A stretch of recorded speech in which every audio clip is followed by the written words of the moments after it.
Shunda konditsioner faqatgina yozda foydalanish uchunmi?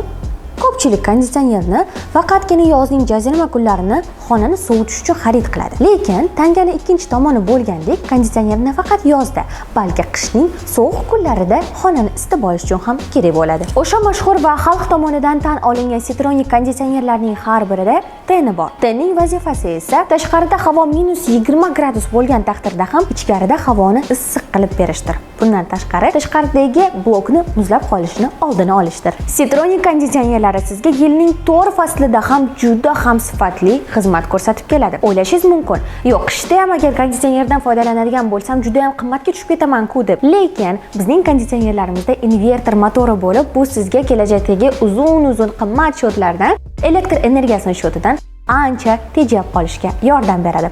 Bugunoq buyurtma berish uchun hoziroq biz bilan bog'laning yoki izohlarda plus belgisini qoldiring.